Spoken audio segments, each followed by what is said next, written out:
We are live. What's up, everybody? It's Jim Cooley. We are back at Bay Area Combat North Bay Face-Off. We are once again joined by myself and Steve Barnett, the matchmaker and co-promoter of Bay Area Combat, which today, by the way, is brought to you by Suncoast Awning, and we all want to thank Suncoast Awning for everything that they do for Bay Area Combat, not just the event, but this podcast as well.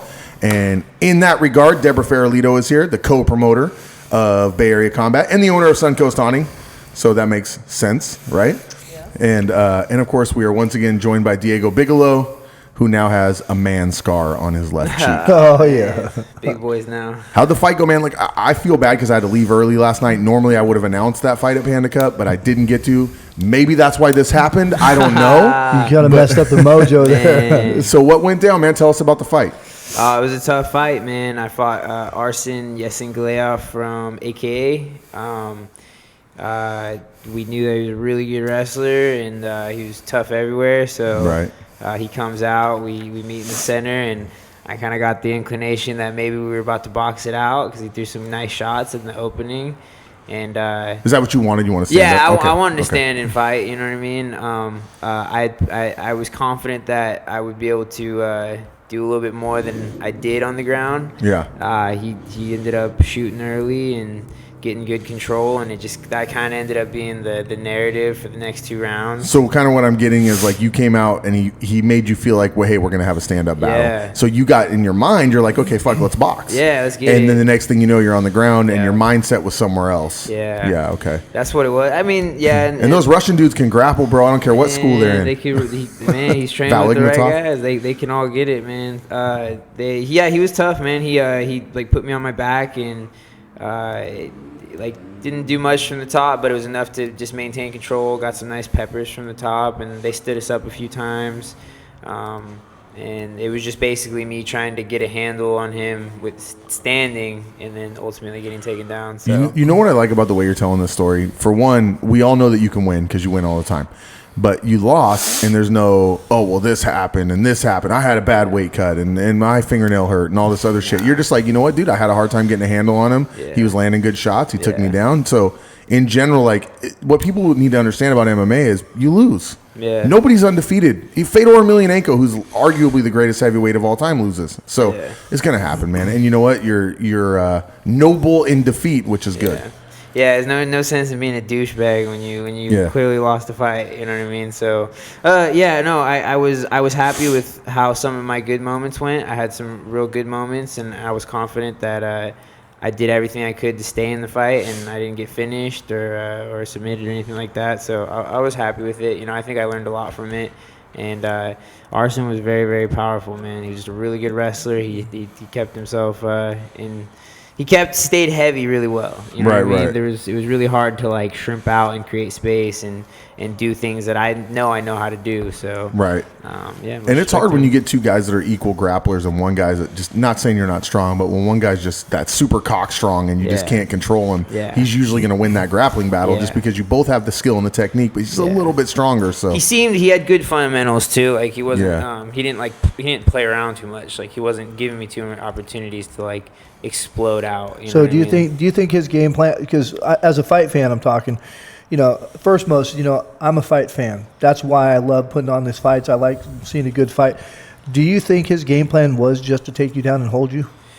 Just to get the W? It's hard to say, I think I don't know. If I was standing in front of me in the way I move, I would probably shoot too. I think I have a fast really feet, good head movement. I think I have good striking. You know what I mean? So whether it was something that he planned on beforehand or right when he got in the fight, I don't know. But he took me down. So taking nothing away from your camp because you have a tremendous camp, but AKA obviously legendary camp. There's so many guys that have come out of there over the years, and they get a guy like that that's super strong, and they find the right things to give him. Like, look, this dude's super strong. Let's teach him how to hold people down. A la Sean Shirk. Not saying that's all he can do, but there's guys like that. Yeah, no, he was. Yeah, and when we stood up, like I said, the opening of the fight, like he threw some interesting shots to where I was like, oh, okay, here we go. Right? He's gonna box it out with me. So, and I've seen him in his other fights. Like his stand up wasn't horrible. I just thought mine was better, and I thought we were gonna was gonna get to show that a little more. So this shot, what was this from? I couldn't tell you. There's no like bruise underneath it. The eye is a separate one. It looks weird. Yeah, we didn't know if it was the leather of the gloves or something because it seems like a scratch. The doctor said so. I couldn't tell you. I don't. All I know is it was open at the end of round 1. Right. So, all in all, how did you have fun? I had a good ass time, man. I landed some big shots on him. You want a rematch, right? Man, I'll never beg for it, but if it comes, I'm down. So maybe we'll think about something in the future under a pro card. Definitely. But you still have the, I believe, don't you? You still have a title, don't you? Yeah, this one. Yeah. Yeah. Bay Area Combat. Yeah. Yeah. So, but are you talking about turning pro? Because you just mentioned pro. I don't remember you saying. No, I think we were just talking about the fact that he had plans to make this a pro show too. I got you. Okay. Yeah. So, do you plan on defending your title June 22nd? For surely. Okay. Because I had seen something about you possibly fighting somewhere else. I'm supposed to fight June 1st for another promotion. We'll see how that turns out. The doctor didn't like the sound of the date. And you'd rather fight for us anyway. Yeah, man. I fight for people who take care of me. I'll be real. Nothing bad. I don't speak ill on no one, but I've had a bad.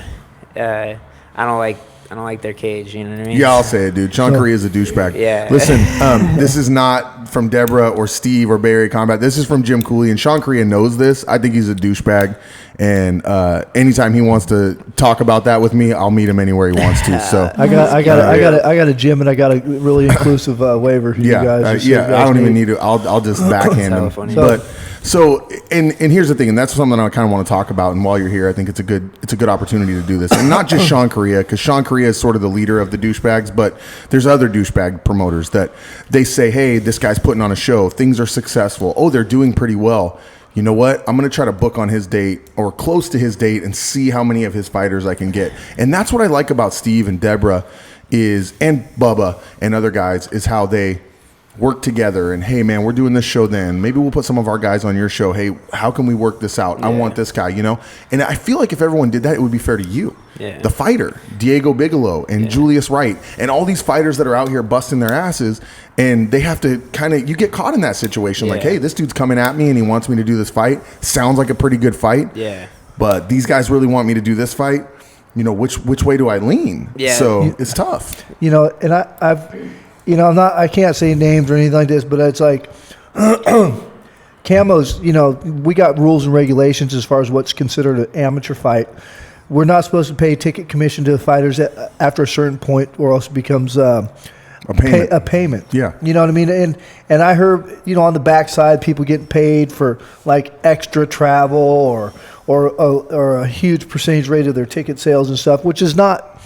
It's not. We had some people get suspended recently. I'm not going to name names because they're my friends. But we did have some people get suspended recently. For that. You know what I mean? It's like, we need to have a standard of across the board 10% for ticket commission, so everybody's on the even playing field. And this way, I feel that it's better for the fighters too, when they're not going to get pulled around and played. You know what I mean? It's like everybody's on the same page. But I've heard these guys like, oh no, I got to pay this coach this much money, or I got to do this, or I got to do that. I'm like, well, we're not supposed to. This is, I've been hit up by fighters about this kind of shit. And I'm like, well, what's fighter pay? I'm like, nothing. You're an amateur. Right. Oh, you ticket commission. You know what I mean? I'll promote you as a fighter. On my page, on my web page, on my YouTube channel, and all this stuff.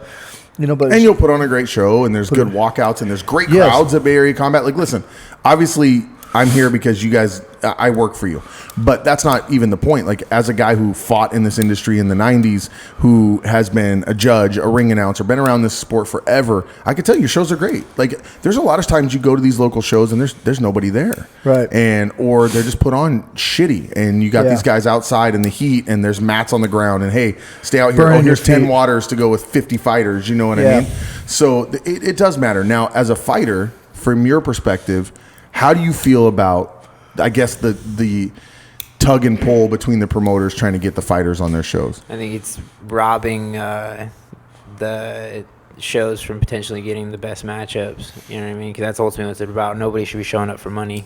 As far as from the fighter's perspective, you should never be showing up for money unless you're a pro. That's a different conversation. And then you really need to be showing up for the We're talking about, like, right now, like, I'm trying to fight the best dudes. Right. Trying to learn the most. I'm basically giving myself a crash course in MMA. You know what I mean? And Yeah. the last year has shown that I'm willing to do that. And I think the guys that, and I'm not the only one. Like there's a lot of guys like that are willing to do what I'm doing. And if the promotions are butting heads and they got 3 promoters in their DMs and they're trying to talk to all 3 of them, but none of them want to talk to each other, then like I said, you're just robbing yourself. And worse than that, bro, like let's take it a step further. If this continues to happen, eventually a lot of shows are going to go out of business. Yeah. They're not going to be able to put on shows, Right. and then you're going to have less options. Yeah. And I remember when you were here last time, and I'm not going to bring up anything bad, but when you were here last time, you told us you've been going through a lot, and that fighting it really helped, and that you were really struggling. So for you especially, when this shit happens, it's tough. Yeah. You know what I mean? There's fighters out there that, look, there's money in the bank. Mommy and daddy got them. They're living at home. You know, they don't got the eye of the tiger. There's nothing to strive for there. Yeah, the sport makes me wealthy in spirit, not my pocket. There you go. Know what I mean? Exactly. Like, not yet, but it's going to happen. I'm there with you. On that note, too, guys, I want to talk real quick about Max Griffin because he's a local fighter. Started out just like you out here in Northern California. I was with him last night, and he announced it today on Instagram. 5-fight deal with the UFC at 75% more pay than he's been getting for his fights no in one the more UFC. deserving. So he's going to take us out to dinner, you're saying? Yes, Max, you owe me money or something. Man, So I don't know what that was. That was just my name on there. No, your frame froze up. My frame froze up. I'm too good looking. Chilled. I'm still here, guys. You guys can still see my co-host and my guest. I think our producer So needs that's to quit fine. playing with the mouse. But yeah, so it's good to see him do that. And does that then for you and other fighters, does that say, hey, look, I can do this? Yeah, he's evidence. And he's Yeah. someone that, I mean, Max has never had an easy road. You know what I mean? Yeah. I've had the opportunity to hear some of his story. You know what I mean? I don't act like I know it all, but he's told me some stuff about the things that he's had to go through, Right. being an athlete, and then just having his own personal life, family life, and talk about someone that overcomes. You know what I mean? Doesn't Yeah. fold. So Got a son. yeah, you know what I mean? And I don't know, like it's so easy for me to like go back home after I take a loss like that and like cry about it, mope about it. Last night was kind of, you know, I've had my ups and downs in the last 24 hours, you know what I mean, since the fight. It's literally been a day. But if I just strip all that away, my own problems, and I look at someone like that who's come up and had his ups and downs, and there's so many examples of that's evidence right there. You know what I Absolutely. mean? That's evidence that it can be done, and if you want it that bad, you won't make an excuse. Yeah, And so neither of them did. On behalf of, Bay Area Combat, myself, everyone here, Max Griffin, congratulations, bro. I'm so fucking proud of you, Hell man. yeah, Max. And like you said, no one more deserving. No so, one more deserving. So looking forward, let's say we work this out. You come June 22nd. You're going to fight for Bay Area Combat, Steve and Deborah. Who do you want? I got him. I got who I'm is it? fighting. Eugenio Garcia. Okay. He's a bad dude. He likes to fight. He likes to stand in the pocket. He wants to stand up and scrap, and that's what I want. I think that's what's going to bring out the best fight. It's like, it's like I like the way, like when it comes to fighting, I like watching a fight. So your guys' stylistic, how I was looking at the matchup on this is both you guys like to stand up and fight it out. Eugenio and you lost pretty much by the same type of fighter. Mm-hmm. Somebody, grinders, hold you down and grind you. You know what I mean? Type of fighters. And it's like I matched it up for an exciting matchup for the crowd. This is going to be probably one of the. Is this a guy that's going to stand up with you think? I believe so. I said, I think Eugenio's a bad motherfucker, man. What's the healing here for the stitches? I mean, I've had plenty of stitches, but like I said, I like yesterday was May 4th, right? I was scheduled previously. I'm still scheduled for June 1st at this point, but Okay. like the doctor didn't like the sound of that. I still got to talk to my coaches. I haven't had time to reflect on any of it. You know what I Okay. mean? With people who look out for me. So this has got to be the priority, so I can. Because I can't even, because you got to think about the amount of time I have to train too. If I can't get the rounds I need to get in, yeah. I'm not going to be stupid and just show up to a fight. Absolutely. You know what I mean? So- And Eugenio Garcia is not going but anywhere, and Bay Area June Combat's not going 22nd, anywhere. that's a different conversation. So That's you- far enough out where I can actually train for it and I can be ready for 3 it to be extra healed. weeks. Yeah, you know what Yeah. I mean? That's So both cool. you, it's like both you guys just both had a loss this weekend. It's kind of a unique situation. You're my champion. You just lost to another promotion, but the thing is, you're still our champion. And it's like Eugenio, he may have lost the last fight, but he's also a really, really tough guy and earned his way up. In my opinion, earned his way up to a championship fight. Absolutely. I I had an opportunity to talk to him yesterday too. He's he's a cool guy. someone that can talk and he likes, yeah. That's the type of fighter I like. Someone that can have a conversation. I don't know if I asked you this before. What's it like to fight guys that you get along with, like guys that you've talked to and become friends with? I have no problem fighting my best friends in the gym. So I promise you, me and Julius go harder rounds than I've ever gone in a fight. Yeah. And that's a fact. I need to see Julius back in the cage soon, man. We got to get Julius fighting. I know. I'm working on trying to find a matchup for him now. Yeah. Yeah. Did you, well, obviously you didn't see the Canelo fight because you were fighting, but it was a decent fight. Canelo won the fight last night. I was going to say, so last night I had a pretty cool event with some of the legends of MMA. Do you ever in your head say, hey, man, I want to go train with all these guys for like 6 months? Like, I want to go here and train with this guy and here and train with this guy and here and train. Who would those guys be? Your top, you pick 3 guys that you can go train with a month at a time that you want to learn from. Who would it be? So one of them wouldn't be MMA specifically. Okay. I would love to go train with Jordan Burroughs, the wrestler. Okay. Yeah, just get like a crash course on Olympic wrestling. You know what Awesome. I mean? That'd be awesome. I always wanted to go up to Brazil and train with the highest level Brazilian guys. Okay. They kind of has, maybe I have to say it has to do more. I'm kind of cliche in the sense where everybody wants to go travel and train. Yeah, well, I mean, who doesn't want to travel? Yeah. Going to Thailand would be sick. That would be cool. Yeah. Little Thailand vacation. You know what I mean? Like going to Over Thailand. there kicking trees and shit? Yeah, and then go put on a gi in Brazil and go chill on the beaches afterwards. You know what I mean? Yeah. That's cool, but definitely Jordan Burroughs. Oh, and then actually it was really cool. One of my buddies knows the Wolf MMA Bellator champion. Eugenio. Are you talking about Eugene Jackson? No. The Wolf? God, oh my gosh, I'm horrible. He literally just like sent a message to me today. He's current fighter on Bellator right now? The featherweight champion. He's a beast. The Wolf? Yeah. Here we go. Well, how am I going blank Here on we that? go. The featherweight champion in Bellator right now is We got you. a second. Darian Caldwell. Is he the Wolf? Is he 35? He's a 35er then, huh? I think he's a bantamweight, right? Yeah, bantamweight. My bad. I'm stupid. Okay. Yeah, Darian Caldwell is a bad dude, though. I think he can Yeah. beat anyone at 45 too. He's such an incredible wrestler, but it was cool. My buddy. So knows him. I hear a lot of wrestling in there. Do you think wrestling is sort of the wave of the future right now in MMA? I wouldn't say that. I mean, obviously, anybody who likes to watch fights hates seeing that style win. But I mean, I don't hate any style. I just want to be better at any style that I can be. I feel I have a lot of really good instincts, and I feel I have a lot of areas I can be good at. But I still have a ton of work to do. So if I could work with like the best wrestlers and get Let's do this. Let's get into the mind of a fighter. Would you have said that yesterday before your fight? If I asked you that? Absolutely. Okay. So did anything change? Like, okay, so I went in, I fought him. Now I need to work on this. What did you figure out? You said you learned a lot. What did you figure out you need to work on now that maybe you didn't know before that fight last night? Yeah, it's nothing. And that's a great fucking question. It's by the way. nothing technically. It's nothing tech. It has nothing tech because technically, to improve technically is always my priority. Okay. You know what I mean? To be a better wrestler, to be a better striker, to be a better, anything. It's by better jiu-jitsu. Like I want to have better scrambles. Like I want. Technically speaking, I want to be better always. The one thing that I think I learned last night is I think physically, from an athletic perspective, Okay. I think there's huge strides to be made for me as far as strength and conditioning, you know what I mean? And I was in great shape that fight last night. I was ready to go. He was You know just what I mean? stronger. Yeah, he was just It wasn't necessarily a cardio thing though, right? no, I more don't. strength. Yeah, maybe I don't do a lot of strength training. Actually, I do no strength training. I do I do 1,000,000 miles running, and I do 1,000,000 rounds, and for every 100 bench presses a lot of these guys do, I do 100 rounds. So everything is sport specific up until this point, but I think I would really benefit from a legit strength and conditioning program, and Right. that's not for lack of it being available. I just haven't made it a priority to add it to my game. So that's, if I would say it's learning, that would be what I learned, is that I need to make that more of a priority to get stronger, faster. If and there was obviously always smarter. If there's no MMA, would you be a boxer or a wrestler?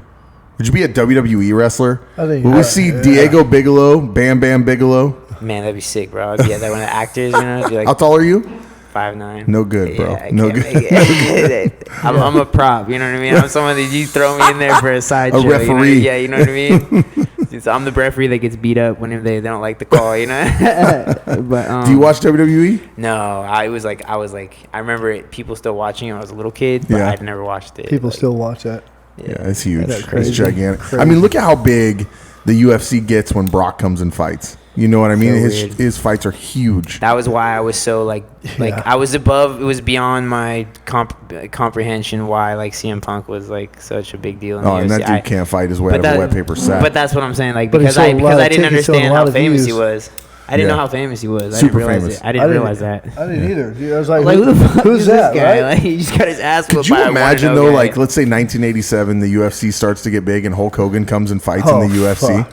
How big that would have been, dude! Oh, my God. Gigantic. I mean, It would have killed me. It would have hurt my heart, though. You know what I mean? Seeing these pro wrestlers in there, I'm like, oh my. well, there's been so many over the years, like I Tony know. Halme, Bam Bam Bigelow actually fought in Japan. There's been several of them, and they never really do that well, other than Brock Lesnar, who, by the way, I still feel would be the greatest heavyweight of all time had he not got sick. I got to say, I like the Japanese pro wrestlers, so they've been fighting in Pride and stuff. Some of those guys are fucking awesome. Dude, to watch. look, Genki Sudo, one of my favorite fighters of all time. Dude's a lunatic. He comes in there and does backflips and shit in the middle of the fight. I don't know if you've ever seen Genki Sudo fight. Nah. For those of you at home that have never seen Genki Sudo fight, go to YouTube and type in Genki Sudo highlights. The dude is a nut. He'll run up the cage and do a flip in the middle of the fight and then turn around and start fighting again. That's and crazy. in legit fights. That's Yeah, it's crazy. pretty crazy. Japanese guys are nuts. Watching like the old Kung Lee fights where he did that sweep, you know, where he like the scissor sweep. Yeah, He'd do it all the time. But Like take it was a regular part of his game. Kung Lee's craziness, smoke some crack, and then take it to the next level, and that's Genki Sudo, dude. That's crazy. So, Yeah. so who else are we looking at, Steve? We know we got Diego and possibly Eugenio. Right. What else are we looking at June 22nd? So Michael Bueno is going to be defending the California State Amateur title at 155. He's going to be fighting Philip Hatterley. Okay. That's good. Fight. That's going to be really strong. Man. yeah. It's it's going to be a remarkable fight. It's going to be something spectacular. You know both these guys, like how they fight? I've seen them fight. Give us your take. Who's going to win this fight? Oh, I think Mr. Bueno is gonna win. I think Philip is he's short and he's like shorter and stockier and very strong. But I think technically Bueno is really sound and he does a lot of things well. Okay. And I think his length and his I think his jiu-jitsu didn't look bad in his last fight either. Like he like was able to get up like every time and control Julius and stuff like that. So if he could do that to Julius and have some good success against Julius, and Julius is a bad motherfucker, so I think he's gonna get Adderley for sure. There you go. What do you think, Steve? I can't. Tell him. Come on, you put the match together. Who do you think's going to win? I don't know who. Who else? Who else do we got? I can't even say who I think is going to win. No, you can't do that. Who else? Well, I got another. Terrence Saturn. He's going to be Saturn, yeah. He's going to be possibly fighting. Well, I'm trying not to let the cat out of the bag yet. Okay. But I thought this show was to promote the next event, but hey, whatever. What the fuck do I know? Well, it's I sent a message out to Alberto Mendez. Beto. Yeah. So I sent a message out to him and I'm just waiting for a response right now. But that's going to be for the first 125-pound title fight for Bay Area Combat. Those two guys are fucking beast. Yeah.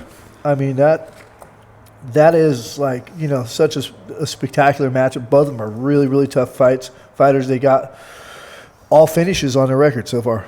Nice. Both undefeated? Undefeated, both of them. Oh, that's a big fight. So Terrence and who's the guys fighting? Alberto Mendez. Yeah. Oh yeah. I think I've seen him fight once, but I can't recall how it went. No, you said all finishes, so. Maybe you drop down to 125 and just clean out that division. Albert, what's his name? Alberto Beto. They call him Beto. Mendez. He came in as an independent last night. Interesting. Yeah, he fought let me see. What is it? What are you looking at? Panda Cup? Yeah, he fought Michael Howard last night. So he beat he knocked Michael Howard out last night. Wait. Yeah. Okay, for a second I thought you meant Anthony Homicide Howard, but Michael Howard. Okay, the other Howard. I got you. Yeah. Because not many people knock out Anthony Homicide Howard. That's why I was a little so confused. Michael Howard, Michael Howard top ranked 125. Yeah, he's an he is. Yeah. He is like I've been trying to get that guy to fight for me for a long time. It's like, and then I think this was his last amateur fight. He's going pro. That kid's a fucking beast. Doesn't he have like one more title fight as an amateur? He's fighting Cody Sharmer. Possibly. I think I saw that. Really? How does that go down after last night, though? Yeah, but what promotion? 559, is it? That's definitely the promotion that you're talking about, but I don't know if they're still going to do that. I don't think. No, did he get knocked out last night? He got knocked out. Yeah. I mean, that doesn't mean much. He could still fight it. It's just it happens. It's a 45-day suspension too. Yeah. You know what's funny, dude? Is I was making fun of Sean Correa because I don't like him, and I noticed your record. Like, dude, you fight for Titans Cage a lot, dude. Yeah, I fought. It's like, I fought Titans Cage, what, 3 times? Yeah, 3 times. Yeah. Cody Estes. Oh, no, not Cody Estes. Samuel James, Namon Taylor, and Devin Buck. Yeah, and I knocked out Devin, and then Namon's the only one who got Namon, you. Unanimous, though. Yeah, Namon, he pretty much just wrestle fucked me. Yeah, he was powerful. Sean Shirk. We call that Sean Shirking. Yeah, so Namon's gonna be fighting for me as this next he's show a beast, too. man. So no offense to you about Sean, but Yeah, no, I just Fuck it's Sacramento, you know what I mean. So I just happened to always be on. That's how I made my debut, just because it was the promotion that they put me on. Dude, if you guys at home, and my camera's not working, I really wish it was. Listen, you guys need to go to the Camo website and pull up Diego Bigelow's profile Roasted, and look man. at this picture right here, Fucking dude. douchebag. I think this is. I'm pretty sure this is the picture he sent into the Jersey Shore open casting calls. Hey, man, I was trying to get the job, man. You know what I mean? What would your Jersey Shore nickname be? Oh shit, I don't know, man. Give me one. I don't Yeah, there you go. See? I mean, from this picture, I might agree with you and say douchebag. Just because. That is douchebag. Yeah, Nah. douchebag big. Nah. You gotta get the gold change though. That's funny. No, that's a funny It's picture. a hilarious picture. So, I noticed, man, you're in good spirits. You lost last night. No big deal. You got stitches in your face. Yeah. It's all good, though, to you. It's a scrap, man. You know what I mean? I didn't come here because I thought I wasn't going to take my bumps and bruises. I came because I wanted to find out how far I could go, how tough I was. And I haven't been knocked out yet or finished. I've been submitted. But, I think, like I said, I'm still confident that I can make something of this. So. Absolutely. Hey, we were talking earlier, Deborah, myself, you, and Steve, about bare knuckle. And as a fighter, an MMA fighter, and obviously, like I said, you got stitches from last night, and that's what gloves on. Yeah. How do you feel about when you see these guys after these bare knuckle fights and you see what their faces look like? What is your take on bare knuckle? Because it's so divided right now, bro. Some people are like, oh, I love it. And people like me who are like, I got friends who fight for him. Like Chris Lieben's my boy. Justin Baseman's my boy. Yeah. Phil Baroni. I got Paulie Malignaggi's getting ready to fight. But I don't like it, man. I don't like it. So I'm curious what your take is. I love it. I think it's awesome. Cool. Yeah, it's legit. Yeah, it's from a fan's perspective. I like scraps. You know what I mean? That's just awesome. But I think the issue people have is that like they're trying to classify it. And for me, I would not classify it as sport fighting. I would classify it as that's a fucking street fight. Homie. Okay. Like, you know what I mean? Like it doesn't feel sporty. It feels just like a blood we just going in there to kill each other. Like that's cool. Like some beef. Yeah, because it's not because can they do well, I don't know, can they do takedowns and knees? No, it's all it's standing. just boxing. It's Yeah, basically boxing. It's Marcus of Queensberry rules, but with no gloves. Yeah, we basically. could do that in the backyard. You know what I mean? It's like they could dirty box. They could hold the back of the head. And all, Well, that you can do though, right? Not traditional. I feel like Lieben did that to Justin Baseman, so maybe it's not Marcus of Queensberry rules.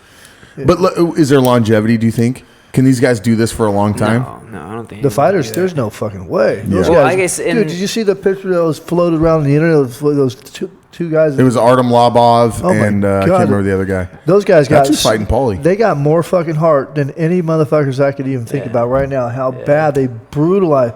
Not just beat each other up, they brutalize each other to the point where it makes me wonder though, like, cause you know what it's like to go around sparring for years on end, just like an accumulation of hits. Like, I wonder if there's much difference, like, as far as the amount of damage you're taking to your brain. Because I think what happens is cosmetically you get more fucked up because of the knuckles and stuff like that. But I don't think you're taking any less or more damage than you would with a glove on. And I get what you're saying, too, because my argument for MMA has always been, because, listen, I'm a boxing purist. I love boxing. Grew up on it. And I get into these arguments with people that are boxing purists, and they talk shit about MMA. It's cockfighting, it's this and that. And I say, listen, these guys are only getting hit X amount of times a night, And if they get hit too hard, they're going to go to sleep because the gloves are so small. Whereas these boxers are getting hit 400, 500, 600 times a night. And I see these guys that have boxing pugilistica, and I watch them, and it's like these guys I grew up on, and now they're just like, they can't function, dude. And I don't feel like an MMA fighter would ever have that because, like you said, and now you're taking it to the next level with no gloves. Yeah. But now then it might get to a point where now you've crossed over to where the punches are so fucking hard that it may actually still do damage. Yeah. You know what I mean? Yeah. And detached retinas and things like that. Exactly. You know? So that's what I'm saying. So Yeah. recently, I've had a lot of opportunity to go out and watch some go with some pro boxers and watch them spar and stuff. Their sparring sessions is a fucking it's a fight. Yeah. Their sparring is throwing down as hard as they can. And it's like they spar 3 days a week, damn near. That's hardcore For a long time too. And that's the thing about bare knuckle, like you can't spar bare knuckle. It's not like you can sit there and punch each other in the face with no gloves. Yeah. And you say like MMA fighters only take certain shots on the night of the fight. Like, that's why I say I think fighting is way easier than the training for the fight. Yeah. So if we were talking about the long-term damage, I think for MMA fighters it comes from just using those 16s. You know what I mean? Sparring. Yeah. Like 16s, bro. Realize what we do in 16 ounces. For days, we go for days. Like we do not stop because nothing's hurting you bad enough to put you down or make you quit or be a pussy. You know what I mean? But excuse me. But it's just the accumulation of shots. You know what I mean? Right. It makes me wonder. Sometimes I go home after training How and fuzzy. I feel like dumb. You know what I mean? Like I feel like I'm just slow. Like I can't answer questions. Not like I literally. You know what I mean? Oh, I do know. You know something's going down. Like that shit cannot be good for you for very long. I recently got a chance to hang out with Terry Norris and his sister, and I grew up watching Terry Norris, the boxer, and I had no idea how bad it had gotten for him. And so when I got there, I saw him and I was talking to him, and I started crying. I'm a grown man. I was crying because I felt so bad for the situation that he was in. And he looked at me and he said, "Are you crying because of me?" And I said, "Yeah." And he said, I'm okay. But I know he's not, you know what I mean? Yeah. And it's just, I don't ever want to see, because I'm so close with a lot of you guys, and I'm around you guys every weekend, and I fought, but I never fought on the level that you guys are fighting on now, because we didn't have that level back then. And so I guess I worry sometimes, man. Like, fuck, dude, I don't want to see any, like, Max or you or any of these guys. Like, I want to see you guys like 40 years old, like Terry Norris. And I love Terry, but, so I'm glad that you recognize that, hey, dude, if we put these 16s on and we go 20 rounds a night, that something's going to happen, because then maybe you're smart enough to say, dude, we got to slow down a little bit. You know what I mean? And hopefully most fighters think that way. Yeah, I would like to think that we have a pretty good filter. Even at Marinobles, as hard as we go, Marinoble's very conscious to make sure, we don't ever spar without headgear. Like, you know what I mean? But spar doesn't change how hard we spar. You know what I mean? But like I said, you have to take those steps, and you got to know when enough is enough and when too much is too much. I guess it's hard to say because we're all killers. You know what I mean? Like, we're not gonna quit if we we don't feel like we have to. But maybe it's hard to find a filter, I guess. Sometimes. Right. So I was in a fight camp with one of my teammates who was getting ready to fight up in Reno, the URC or Ultimate Reno Combat, and he caught me with a fucking hard right. I stepped into it. He caught me, wobbled me, and I kept firing back. But I felt that for about 6 months. It's like, fuzzy, not, a little bit of equilibrium issues and stuff. I'm like, fuck, it took me 6 months to fucking come back, you know what I mean, to the point where I wasn't having vertigo and shit, and... Yeah. It's tough. Yeah. And you're old, dude. You're going to kill yourself, bro. Fuck yeah.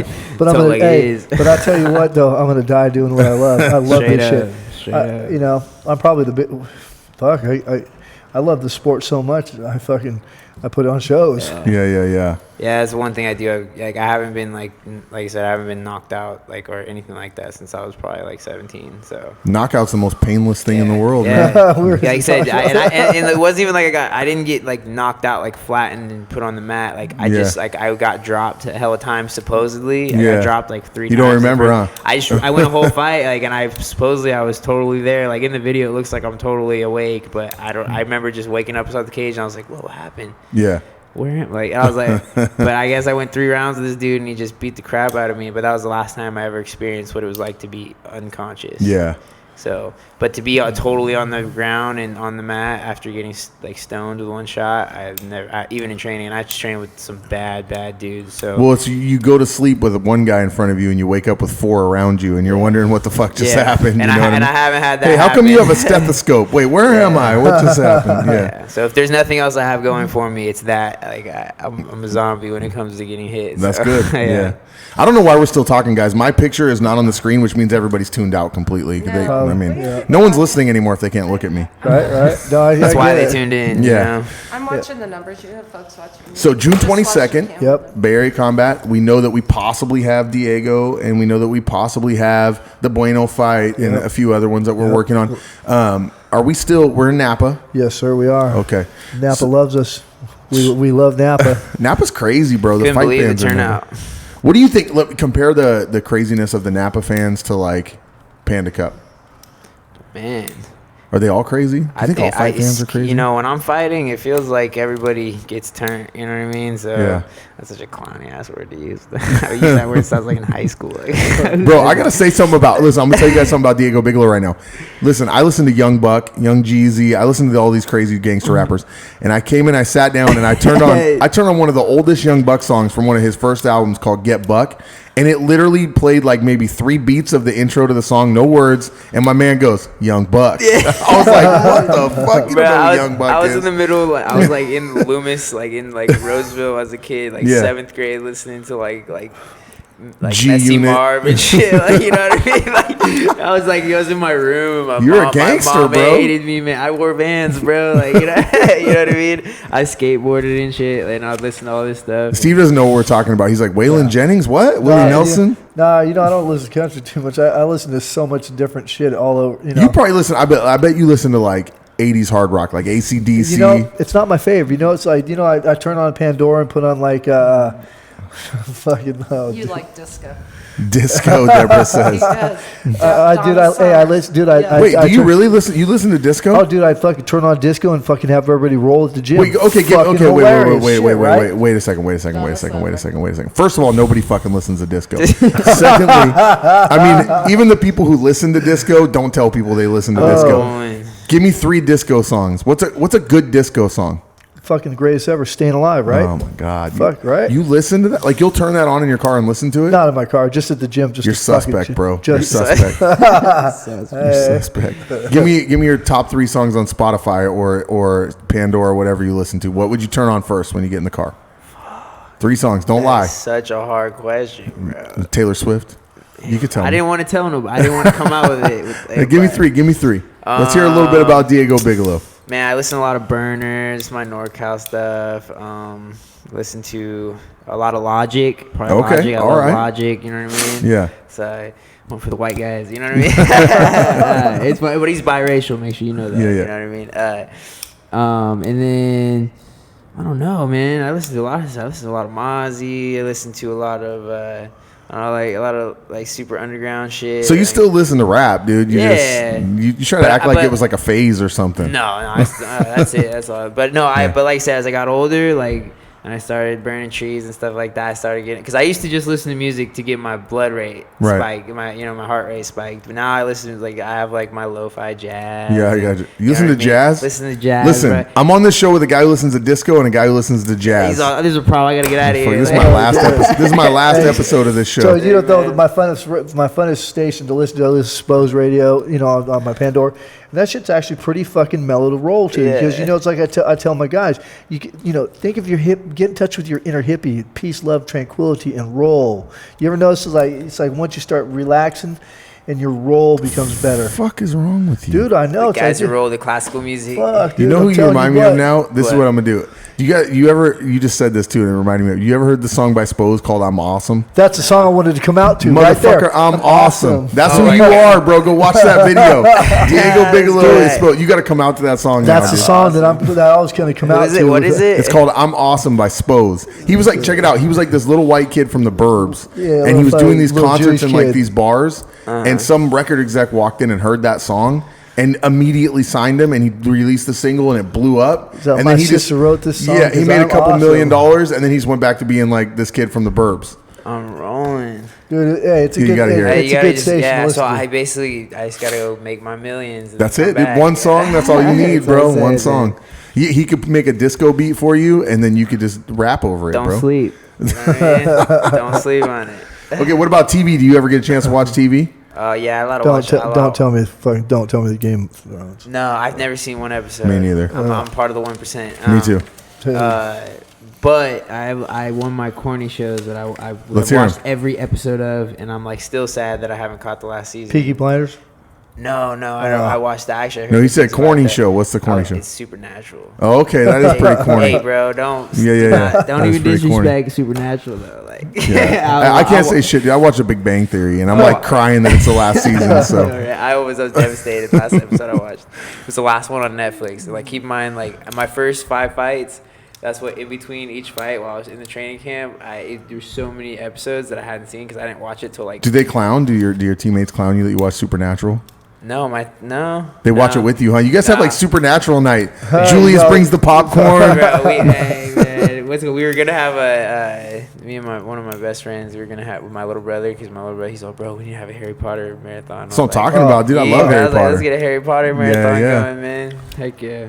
But, Don't worry, I watch all those too. You guys got to watch. I'm telling you, I don't remember. I think we talked about this last time, but I watched the first season of Cobra Kai. The second season's out. You have to watch it, dude. good? I'm telling you, it's the greatest show Damn, on I'm earth. gonna have to watch get it. Netflix. You have to watch it. Start with the first season. It's just dope. No, what I but see, should you're do young, is- so you yeah. never lived through the movies. well, so I don't know. you're tripping though because I watched them all. As Did a you? kid. I went Okay, crazy over then the you Karate Kid. have to movies, watch man. Cobra Kai, bro. Yeah, I'm with it. It sticks to it so much, and it's so much nostalgia. Plus, dude, they're doing a great job acting. Like, it's a great show. Yeah. You gotta check it out. It's It's much actually better than Ralph Macchio Supernatural. and stuff. It is, dude. It's Yeah, them. it's so It's them. crazy. And they're It's so hella crazy old. how like the white dude aged. Johnny Lawrence. Yeah. But you know what, dude? He's badass, and that his Like, acting is off the it's sick, charts. Yeah, it's Yeah. crazy. It's Plus, like he beats up watching everybody. it's like watching the new Creed. Yeah. Just seeing how old they are and like how Yeah. it's crazy. Like they were so shredded as when they were younger. The Creed movie actually is huge in Hollywood because that's it for Sylvester Stallone. He's never going to play the Rocky character again. He's passed the torch off to what's the kid's name who plays Creed? Michael B. Jordan. Yeah. So now it's his franchise. So he said, "I'm never coming back. The movies will continue, but without me." Well, it's because they Crazy. don't have a fucking walker access to the fucking box. That is- ring. I still wouldn't want that dude to hit me. He's still in fucking crazy shape, Yeah. dude. He really Have you is. seen that? Of course. Have you seen that video of Sugar Ray Leonard in the bag? No. Dude, this dude's like 60 something years old. Is it scary? And he has like throwing lightning punches up and down the bag. It's crazy. And that dude fought in literally the toughest era in that weight class. Literally. Hagler, Hands Hearns, of stone, Duran. shit, Yeah. yeah. Dude, it's just ridiculous. Yeah, actually, the Duran story is crazy because is how smart he was timing Right. the second fight. I remember he was talking about it too. He's all, yeah, we knew he blew up in between fights, and I immediately thought of myself because I was like, I blew up between fights. Like someone's gonna get me that way. You know what I mean? He's all, so I did my best to schedule it immediately following my loss, and they had him put up more money. Yeah. So that he would He have would to do take it, And yeah. then there was like an issue where they like got a contract signed before Duran even saw it. Yeah. And then he had to commit to it, and then but he was out of shape as fuck, and then what's his name got his win back. So, Yeah. but yeah, I think if Duran had actually been in shape, he would have won again. But And the that's No just my Moss opinion. fight, though, is legendary, dude. Yeah, Legendary. but it's crazy because he's super old now, but he's full of life, like Yeah. the healthiest old boxer ever, and he has a million fights.